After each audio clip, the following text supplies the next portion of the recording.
자, 이번 시간에는 여러분 너무 고생했죠? 양적 관계랑 중화 반응이랑 어려운 그런 두 곱이 다 넘기고요. 산화환원 반응 약간 귀찮았죠? 그런 것이 다 끝내고 이제 마지막 발열흡열 반응 남았는데 여러분들이 중3 때도 배우셨고 그래서 화학 원어민들도 있을 거예요. 그리고 여러분이 통합과학 때도 발열흡열로 대놓고는 안 배웠지만 동화작용, 이화작용이라 해서 배우셨어. 중학교 3학년 때부터 계속 배우고 있는데 다 중요한 이유가 있다는 거지. 그래서 화학원에서는 조금 더 배울 건데 사실 여러분들이 중3 때나 고1 때 배운 거하고 크게 달라지진 않아. 그래도 뭔가 우리가 화학원을 열심히 이수한 만큼 뭔가 다른 게 보일 거예요. 그래서 그거에서 집중해 주시면 좋겠고 제가 코로나에 걸렸었거든요. 그래가지고 목소리가 조금 변했을 수 있어. 그래서 수강이 좀 불편할까 걱정인데 그냥 한번 편한 마음으로 봐주시고요. 한번 간단하게 보도록 할게요. 마지막인데 우리가 그래도 용두삼이가 되면 안 되겠죠. 유종의 미를 거둬야 되니까 저도 똑같이 열심히 수업할 테니 끝나고 마지막에 마무리 멘트 할게요. 여러분들도 일단은 열심히 집중을 하는 걸로 하도록 하겠습니다. 자, 한번 그럼 가볼게요. 그러면은 우리가 지금 오늘 배울 게 열의 출입이죠.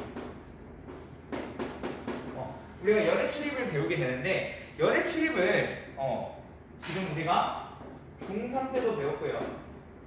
고1 때도 배웠어. 그럼 도대체 우리가 이거를 왜 배울까라는 생각을 조금 했으면 좋겠어. 오늘 할 내용이 그런 게 없어서 의의를 조금 한번 내가 그냥 간단하게 설명해 보려고 해요.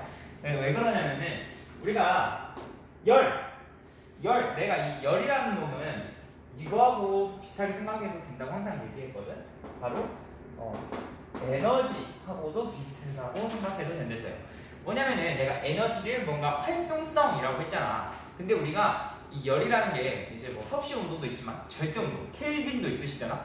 그 절대 온도는 분자의 운동성을 가지고 온도를 정했어. 그래서 온도가 높아질수록 분자 운동이 활발해져서 그런 원리가 있었죠. 그래서 뭔가 이런 활동성과 관계가 있다. 에너지와 열은 뭔가 관계가 있다라고 항상 말을 했는데 우리가 뭔가 화학 반응에서 에너지가 왔다리 갔다리 하는 일. 우리는 그냥 뭐 열이 생기면 발열, 열을 흡수하면 흡열 이렇게 배웠는데 왜 열이 생기는 것인가라고 생각을 해보면은 우리가 결합 에너지라는 걸 배우셨잖아.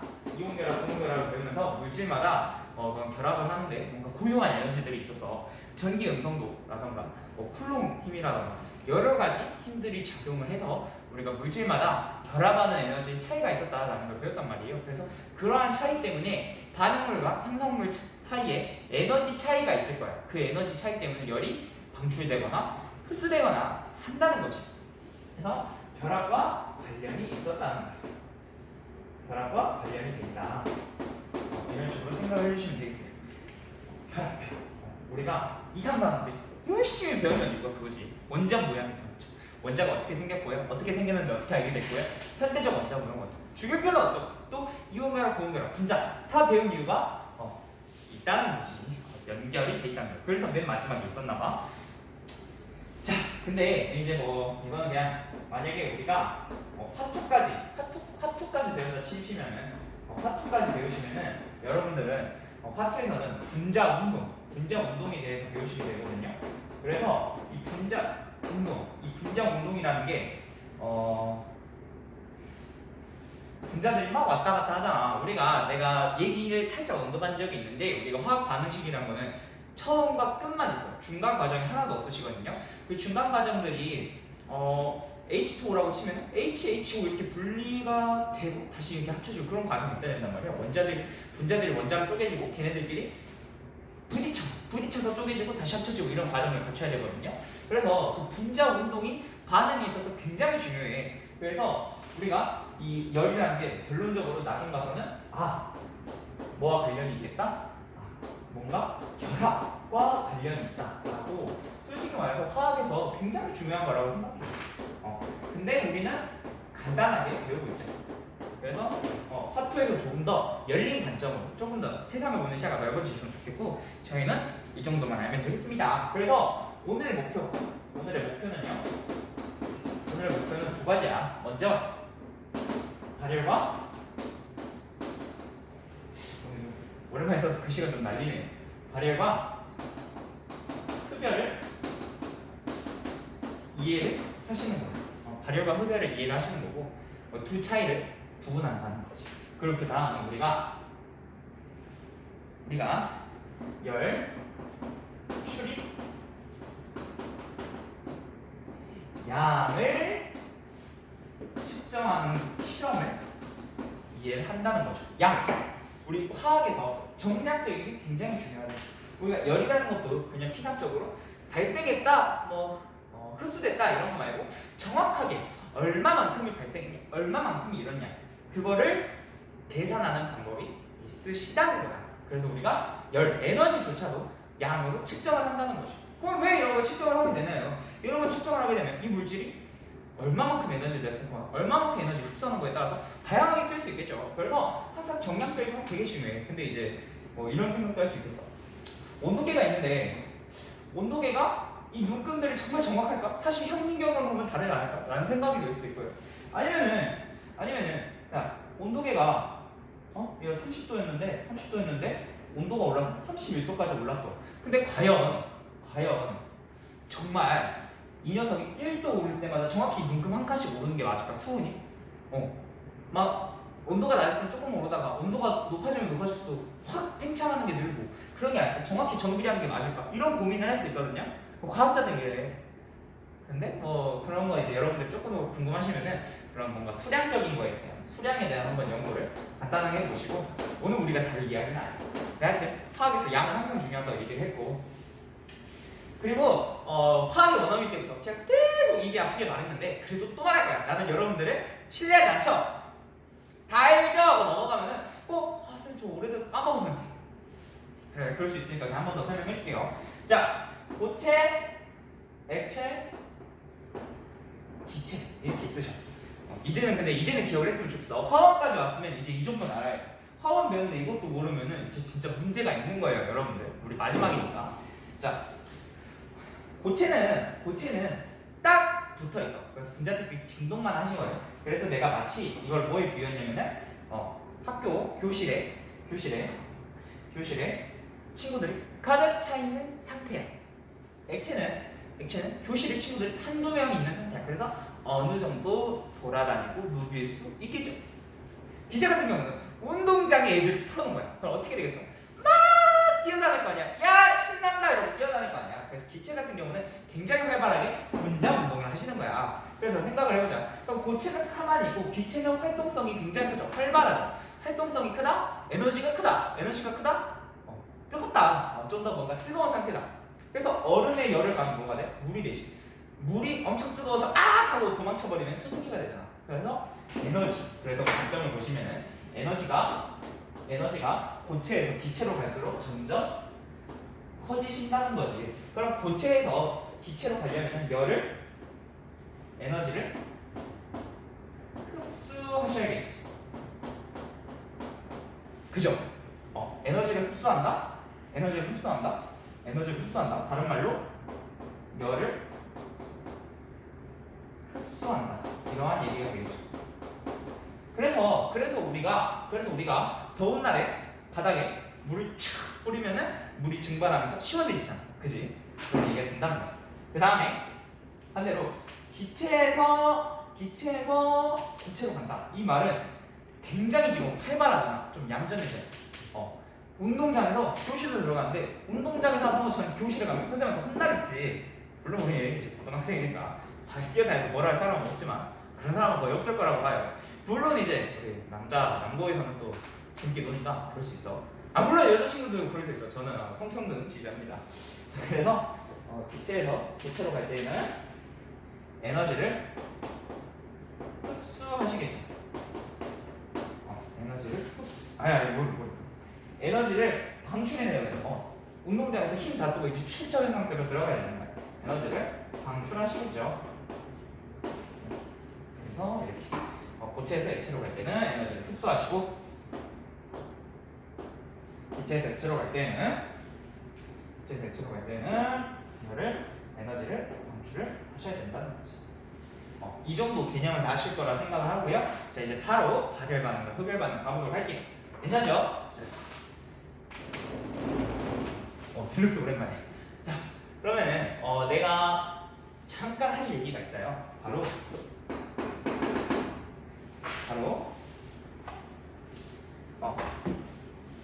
반응계라는 건데요. 하나의 시스템이야, 이것도 하나의 시스템. 자, 그러면은 자 우리가 자 화학 반응은 뭐가 뭐로?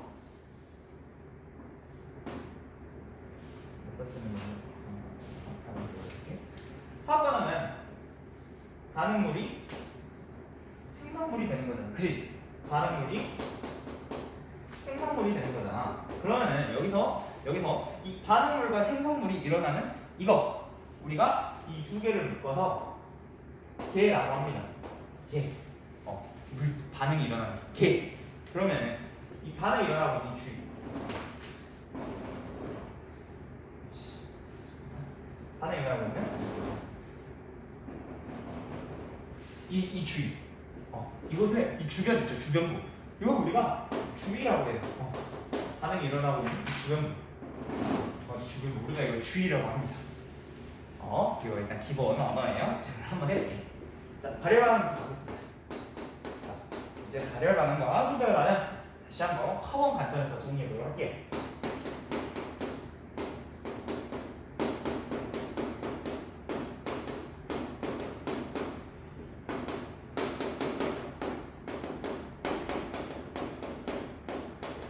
자, 우리가 일단은 먼저 우리가 이런 발열이나 흡열, 에너지 차이가 발생하는 이유는 뭐다?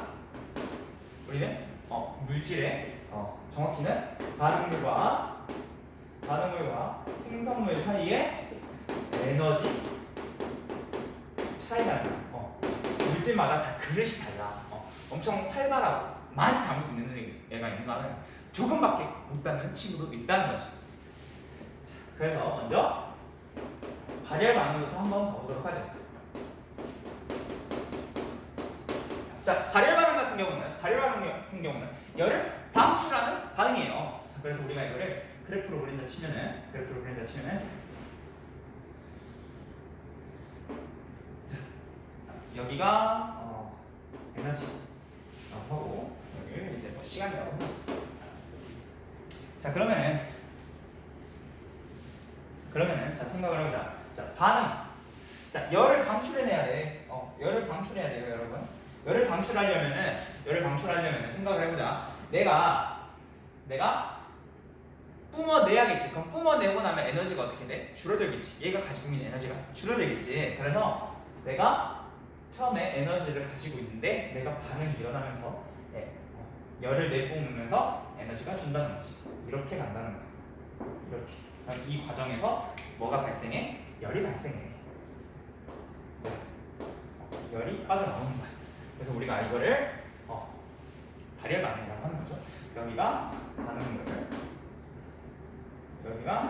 반응물이고 여기가 생성물이라는 거지. 자, 그러면은 발열 반응은 열을 방출하는 거야. 자, 열을 방출한다. 그럼 우리가 아까 배운 계와 주의라는 언어로 설명을 해볼게요. 그러면은 계는 에너지가 감소하시겠지. 당연하죠. 왜? 뿜어냈잖아. 반응물이 가지고 있다는 에너지보다 생성물이 가지고 있는 에너지는 줄어들잖아. 뿜어내니까 열이 발생한 거고.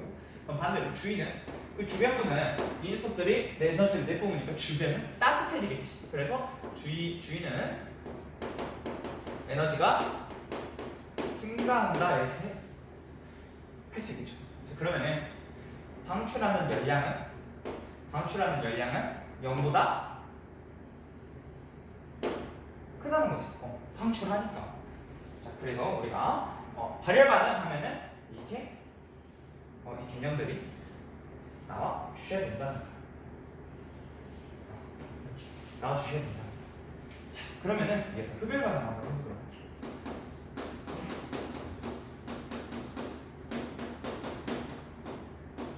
흡열 반응 똑같아. 반대로 가면 되겠지. 흡열 반응은 열을 흡수하는 거야. 열을 흡수하면 어떻게 될까? 내가 원래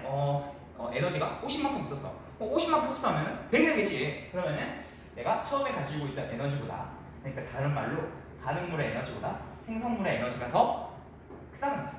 그래서 그 그래프로 표현하시면 역시나 똑같이 아까와 똑같이 y축은 에너지, x축은 반응한 시간 이렇게 해보시면은 자 처음에 반응물이 에너지가 없었는데 이 녀석이 생성물이 되는 과정에서 에너지를 흡수하시면 되는 거예요. 그래서 이렇게 열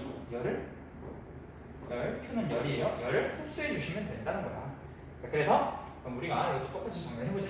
흡열 반응은 열을 흡수해. 열을 흡수한다. 이 말은 걔는 반응물에서 생성물이 되면서 어떻게 돼? 에너지가 증가한다. 주위의 에너지는 어떻게 돼? 주변부의 열을 뺏어가서 주변부의 에너지를 뺏어가서 본인이 생성물이 되는 거기 때문에 주위는 에너지가 감소하시죠. 그러면은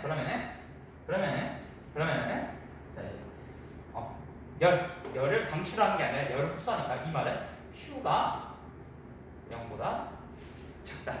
열량이 음수가 된다. 이게 됐어요. 역시 이 말도 내가 흡열 반응 얘기하면은 이게 바로 두루룩 하고 나와 주셔야 된다는 거지. 이렇게가 있겠고, 그러면은 예시를 뭐로 될 수 있을까? 예시. 다열 반응의 예시라고 치면은 뭐가 있을까? 예를 들어서 내가 나무 모닥불 앞에 불을 쬐고 있으면 따뜻하죠. 그래서 연소 반응. 그리고 우리가 열 나오는 거 우리 뭐 배웠었지? 산과 염이 만나서 물과 염이 생성되는 산과 염기가 만나서 중화 반응이 있겠고요. 중화 반응이 있겠고, 또 이제 뭐 금속과 뭐 산의 반응에 뭐 많이 있는데 연소 중화가 거의 대부분은 나오죠. 그리고 이제 뭐 내신이면은 선생님이 알려주시는 거 외워야 되는데 수능 같은 경우는 다 뭐 열이 증가했다 어쨌다 이런 식으로 다 얘기를 하니까 쉬울 거예요. 그리고 뭐 일상생활 사례도 잘 생각해 보시고, 흡열 반응의 예시는 뭐가 있을까? 흡열 반응의 예시는 대표적인 게 질산 암모늄. 냉각팩 재료거든요. 이 질산 암모늄이 열을 흡수해요. 그래서 계속 차가운 상태로 유지해 주는 질산 암모늄이 있고요. 그 다음에 우리가 열을 가해서 분해하잖아. 왜 열을 가해서 분해가 되겠어? 열을 가해서 그 열을 흡수해서 쪼개지는 거지. 결합이 깨지는 거니까 열분해 이렇게 있겠는데, 역시나 이것은 선생님이 내신 준비하는 친구들은 학교 선생님의 예시를 잘 들으시면 될 것 같아요.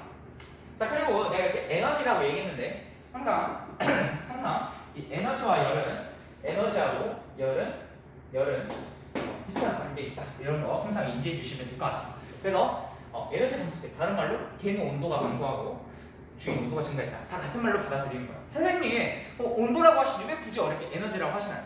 화학에서는 에너지라는 단어가 좀 좋아요. 특히 화투에 가셔도 또 나오는데 화투에서는 내가 나중에 멘탈피라는 개념으로 또 새롭게 정의를 합니다. 그러면은 이 녀석하고 부호가 반대로 바뀌어서 더 헷갈려. 멘탈피 H 멘탈피라는 걸로 새롭게 정의를 하는데 엔트로피하고 다른 겁니다. 그래서 그런 것 때문에 이렇게 한 거니까 할 때 이렇게 해주세요. 어차피 화학한 친구들은 화투도 다 하잖아. 이게 더 맞아. 대학교에서도 에너지의 관점으로 보시는 게 더 좋을 것 같아요. 이렇게 받고 이제 이어서 우리가 열량계 실험을 가보도록 하겠습니다. 자, 이제 반응열 측정 한번, 반응열을 측정하는 법, 정량적으로 열을 측정하는 법 배워보도록 할게요. 자, 이번 주제는 반응열을 여기서 글씨가 안 써져. 반응열을 측정해 보도록 하겠습니다. 자, 우리가 먼저 비열이라는 거 한번 배워보도록 할게요. 비열은 어떤 물질?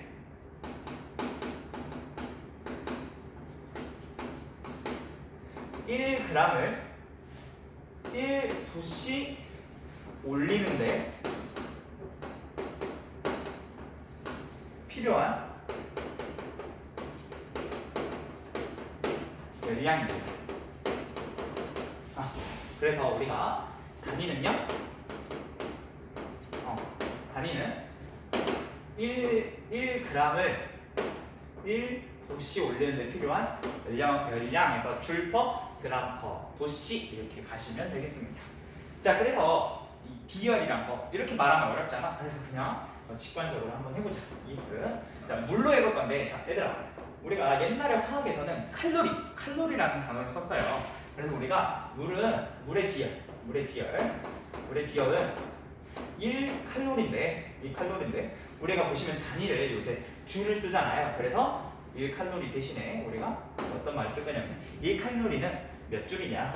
4.2 줄 퍼 그램 도씨 이렇게 하도록 하겠습니다. 여기도 밑에 그램 도씨 해야 되는데 도씨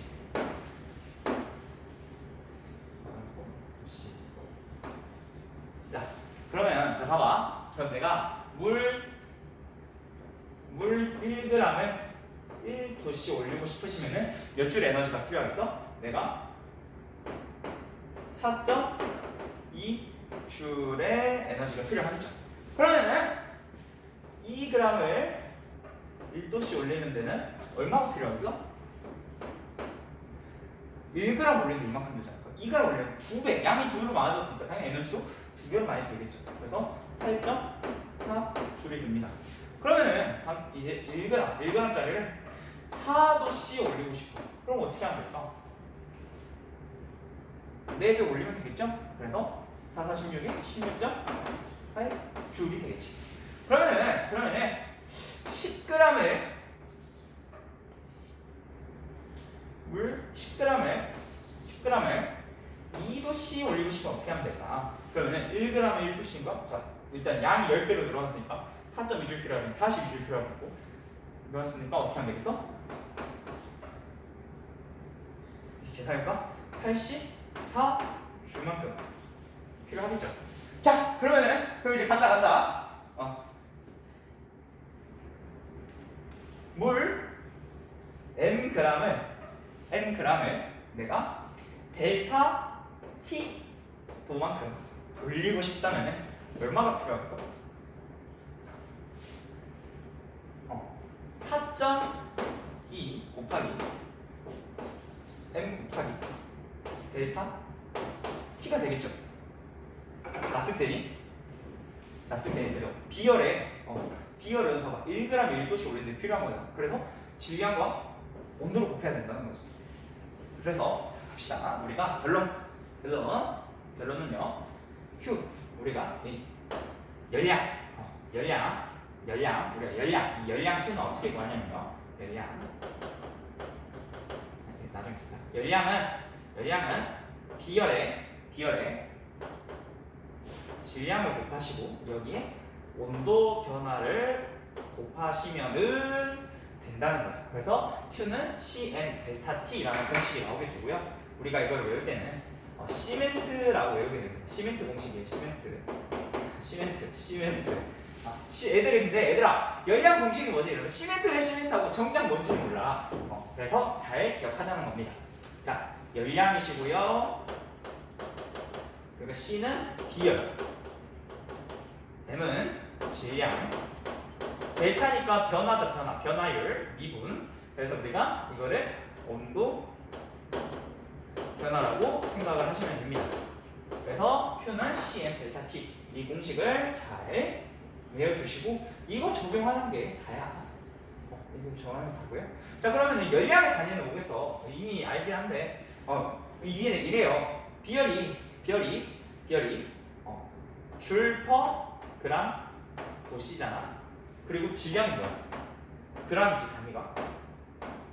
단위가 그램이고 질량의 단위가 그램이고 T 빼보면 근데 이거 소문자 T는 섭씨온도예요. 그래서 단위가 도씨니까 곱하면 뭐가 나와? 줄이 나오죠. 그래서 열량의 단위가 줄인 겁니다. 이게 단위 우리 이제 다 가지고 놀 줄 알죠? 그럼 반대로 비열을 정리해봐. 비열은 그러면 C는 델타 T 곱하기 M 분의 Q잖아. 그래서 그램 퍼 도씨, 줄 퍼 그램 도씨 이렇게 단위가 나오게 되는 거죠. 우리 이제 단위는 너무 잘 가지고 놀 거야. 우리 밀도 센 제자들은. 자, 그래서 이렇게 하는 거고 이거를 가지고 이 공식을 가지고 생성되는 열량을 계산하게 되는 거죠. 그리고 델타 T 델타 T는 당연히 온도가 증가하면은 양수가 되겠고 온도가 감소하면 음수가 되겠죠. 이거에 의해서 열량의 부호가 결정이 되는 거야. 그래서 열량이 음수가 되면은 열량이 음수가 됐다는 건 온도가 내려갔다. 이 말은 열을 흡수했다. 반대로 온도가 올라갔다. 주변의 온도가 올라갔다. 이 말은 열을 방출했다. 그래서 양수가 이렇게 나오게 되는 겁니다. 우리가 또 엄청난 사실 안 해서 뭔가 조금 흥미롭지 않나요? 재미없다고요? 그럴 수 있죠. 하여튼 이렇게 잘 유도를 해봤습니다. Q는 CN 델타 T, 열량은 비열의 질량 온도 변화로 나오게 된다. 이거 기억해 주시고요. 우리가 이제 실험해서 하는 연습을 한번 해보도록 하겠습니다. 네, 자 이제 다 왔습니다. 여러분 조금만 더 힘내보세요. 자, 열량을 측정하는 기구인데 제가 그린 거는 간이 열량기고요. 대부분의 학교에서는 단위 열량계만 있을 거예요. 이렇게 간단하게 하는 거거든요. 근데 간단하게 하다 보니까 문제가 있을 거예요. 자, 일단 한번 봐볼게요. 자, 여기 보시면은 이 겉면 있죠? 겉면. 실선으로 대부분 이것은 이제 주로 플라스틱 통으로 되어 있습니다. 여기 플라스틱 통 안에 여기 안에 있는 이 부분 있죠? 이 부분. 제 안에 이거 통들 있잖아. 텀블러 안에 돼 있는 것처럼. 지금 이 부분은 지금 스타이로폼입니다. 스타이로폼이 있는 이유가 뭐 있어? 스타이로폼이 있는 이유는 단열재 역할을 하는 거죠. 단열재. 단열이 왜 필요한가요, 선생님? 자, 내가 출입한 열량을 측정해야 돼. 근데 내가 반응 일어나고 이 녀석 여기에서 일어난 발생한 열을 측정해야 되는데 외부에서 뭐 바람이 불거나 더운 바람이 불어서 덮여지거나 식혀지면은 정확한 열량을 측정한 게 아니지. 왜냐면 그 외부하고도 열의 교류가 있어버렸잖아. 그러면은 안 되는 거야. 그래서 이 단열이라는 행위는 다른 말로 닫힌 계에서 진행을 하는 거야. 닫힌 계에서 진행하게 되는 거죠. 그래서 자 우리가 이렇게 하시는 거고, 그러면은 자, 여기 이 친구는 젖개예요. 젖개. 내가 뭐 예를 들어서 수유기에 넣고 그 보채를 넣어서 녹여야 돼. 근데 내가 만약에 뚜껑을 열고 녹이면 열이 다 빠져나가겠지. 그러면 안 돼. 그래서 그러니까 젖개가 이렇게 있어서 이 젖개가 안에가 이제 어떻게 생겼냐면은 이렇게 내려와서 이렇게 뭔가 도넛 모양 같이 이렇게 되어 있어요. 그래서 내가 이거를 이렇게 하면은 확 녹아요. 저어주는 거예요. 교반시켜주는 기능이 있고요. 이 구멍에는 온도계를 넣어서 내가 열의 변화를 측정하게 됩니다. 네, 온도계. 이렇게 열량의 구조가 되겠고요. 이걸 통해서 실험을 해석을 하게 된다는 거죠. 자, 그래서 실제로 어떻게 푸는 건지 문제를 한번 봐보도록 할게요. 자, 고3 7월학평 10번이고요. 수능 거의 이제 고3 건데 쉬워. 그래서 공부하실 때 고3 수능까지 그냥 공부해 보시면 됩니다. 자, 가 절대 틀려서는 안 되는 문제 유형이야. 자, 가는 물 48g, 물만 넣었을 때 온도를 측정합니다. 그러니까 반응적 온도를 측정하게 된 거죠. 그 다음에 나에서 A 물질을 2g을 녹인 뒤 T2를 측정을 한답니다. 그러면은 이 물질이 녹으면서 어떻게 되겠어? 물질 녹으면서 뭔가 열이 발생했겠지. 출입했겠지. 발생했을 수도 있고 흡수했을 수도 있고 어떻게 됐을 거야. 그래서 그건 온도계를 통해서 확인하는 거고, 그 다음에 실험투에서는 물을 98g으로 바꾼 뒤에 이 실험과 같은 과정을 실행을 한대요. 그렇게 해서 나온 결과인데요. 보시면은 물의 질량을 48g, 98g 하셨고, T1 처음 온도는 당연히 처음 온도 물 같은 온도로 해야겠죠. 통제변을 해야 되잖아. 그래서 22도로 시작을 하셨고, T2 그래서 열이 온도가 어떻게 변했는가 이렇게 되시고 출입한 열량. 근데 보시면은 출입한 열량이 같잖아. 출입한 열량이 왜 같겠어? 우리가 이 A라는 녀석이 녹으면서 열을 방출하거나 흡수하겠죠. 그 열은 이 녀석의 양에 의해 결정되는 거잖아. 이 녀석이 많으면 많을수록 많이 흡수하거나 많이 방출하겠지. 근데 실험 1이나 실험 2나 A의 양이 같아요. 통제 변이 되어 있어. 우리가 다른 거는 오직 물의 양뿐이야. 그래서 어떻게 되겠어? 발생한 열에는 차이가 없겠지. 그래서 공식을 때려주시면 됩니다. Q는 CM 델타 T라는 공식에서 지금 여기서 같은 건 뭐야? Q가 같죠? Q가 같죠? 왜? 양이 같으니까 출입한 열량 같다고 줬잖아. 이 출입한 열량이 뭐야? Q잖아. 자, 그 다음에 비열은 둘 다 물을 이용해서 했으니까 물 역시 물의 비열 역시 같겠죠. 4.2 줄 퍼 그람 도시로. 그러면은 이거가 있는데 자 생각을 해보자. 실험 1에서는 자 W1은 얼마겠어? W1은 50g이겠지? 왜? 물 50g에 A가 2g 먹었잖아. 그래서 지금 이 실험은 어떤 거냐면 반응식을 써보자면 내가 이 녀석을 물에 녹여서 수용액으로 만든 거잖아. 그럼 우리가 수용액에 우리가 이 녀석의 열이 발생한 걸 정확하게 알 수 없으니까 물을 통해서 이 수용액을 통해서 이 수용액의 온도 변화로 이 녀석이 발생한 열량을 대리 만족해서 알아내는 거야. 그래서 어떻게 하는 거냐면은 어떻게 되겠어? 이 녀석 이 수용액 걸 제조해야 될 거 아니야. 그러니까 용액의 질량을 제조해야겠지. 용액의 질량을 어떻게 해야 되겠어? 용질하고 용매를 더해야 되잖아. 그러다 보니까 우리가 저 물이 48g 중요해야겠죠. 2g 넣었으니까 계산하기 편하라고 이렇게 줬단 거야. 그러면 W2는 100g이겠죠? 어떻게 되겠어? 질량이 두 개가 많으니까 얘가 지금 질량이 W2가 W1보다 더 많죠. 그러면 온도 변화가 어떻게 되겠어? 더 작게 되겠다는 거지. 같은 위치에 있어서 반비례가 된다는 거. 자, 그래서 미음이 되겠죠. x는 29보다 작을 수밖에 없어. 사실 정확히 계산해 볼 수도 있겠죠. 그럼 어떻게 되겠어? Q는 봐봐. 내가 사실 지금 50g일 때 지금 7도 증가했잖아. 7도 증가했으면은 양이 100g 됐으니까 어떻게 되겠어? 내 생각에는 3.5g 절반은 될 것 같은데요. 그래서 어떻게 될까? X. 정확히 X로 가자면 X는 구할 필요 없습니다, 여러분. 그냥 해보는 거야. 개념 공부니까 25점? 5도씩이네. 이렇게 된다는 거지. 그럼 당연히 온도가 증가했으니까 주위 온도가 증가하지 않아요. 그래서 흡열 반응이 아니고 발열이겠죠. 발열 반응이. 그럼 마지막인데 실험 1의 수용액의 비열. 물의 비열은 4.2고 우리는 녹였잖아. 그러니까 수용액의 비열을 구해야 되는데 수용액의 비열을 어떻게 구하나요, 선생님? 하면 되죠. 정리하면 되죠. Q는 시멘트, CM 델타 T에서 C로 정리를 해주시면 된다는 거야. 이걸 C로 정리를 해주시면은 C는 M 곱하기 델타 T분의 Q 하는 열량이 되겠죠. 자, 그럼 집어넣어 주시면 돼. 자, 출입한 열량은 A가 되시겠고, 질량은 50. 수용액 질량 넣어야 되더라. 제발 용액 질량 넣으세요. 용액 질량. 그래서 50. 그리고 델타 T가 얼마야? 7이지. 7만큼 올랐잖아. 그래서 350분의 A가 나오시게 되고 디귿은 만능선제가 돼서 답은 디귿이 된다는 거죠. 이렇게 하시면 돼요. 그래서 우리가 정확하게 인지할 거는 용액의 질량을 적는 거야. 그 용액의 온도가 변하는 거니까. 그죠? 근데 이 용액의 온도가 변하는 이유는 얘를 녹으면서 발생한 열 때문이었다는 거지. 얘가 발생한 열 때문이었다는 거지. 그걸 통해서 구하는 거고요.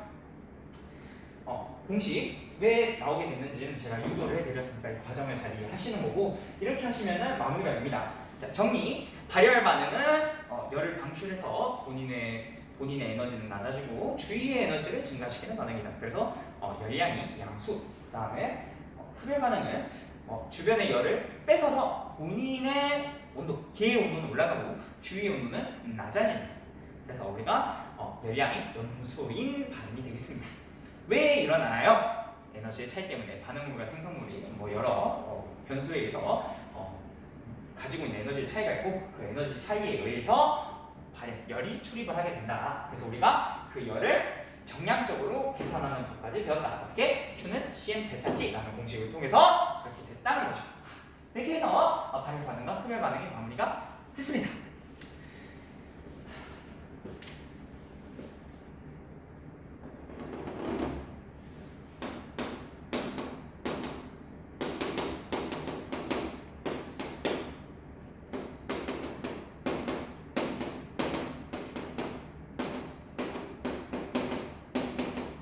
밀도쌤의 정리랑 여기서 적응감이 되셨습니다. 여러분 고생하셨으니까 같이 박수 한번 주세요.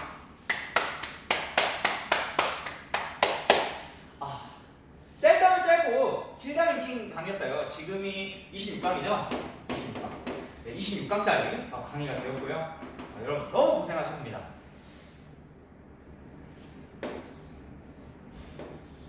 자, 우리가 짧다면 짧고 왜냐면은 화원 효과 양이 있는데 짧다면 짧고 또 길다면 긴 시간이 26강이라면 짧은 강의는 아니거든. 근데 우리가 어쨌든 간에 무슨 의미가 있냐, 아마도 뭐 26강 이거 한 번 돌았다고 화학을 완전히 마스터했다면 여러분들은 맥을 듣고 있을 이유가 없지. 이미 어디 훌륭한 대학교에 가 있지 않을까요? 당연히 누구나 할 수 없습니다. 그래서 일단은 근데 1강부터 26강까지 쭉 다 들었다는 것 자체가 대단한 끈기가 있다는 거야. 그런 것 자체가 애초에 대단하고 그런 것 때문에 공부를 하는 거죠. 뭘 해도 성공을 할 거야. 이렇게 그런 의지가 있다면. 그리고 내가 해주고 싶은 말이 이건데요. 두 가지가 있어요. 일단은 실수. 이 실수라는 게 뭔가 실수를 사람들이 하기 싫어하잖아. 그리고 내가 완벽해지고 싶어하니까 내가 뭔가 공부를 하면서 뭘 제대로 잘 이해가 안 돼. 중간하는 이해가 안 돼. 그러면은 문제를 안 풀게 돼. 왜? 완벽한 상태에서 풀고 싶거든. 문제 양이 정해져 있고 나는 최상의 컨디션에서 풀어보고 싶어. 배운 거 정확하게 미터셀처럼 착착착 풀고 싶어 라고 하는데 이 실수라는 거는 실수를 두려워하시면 안 됩니다. 뭔가 과학이나 수학 같은 걸 보면 굉장히 합리적이야. 굉장히 합리적이어서 건덕지가 없어.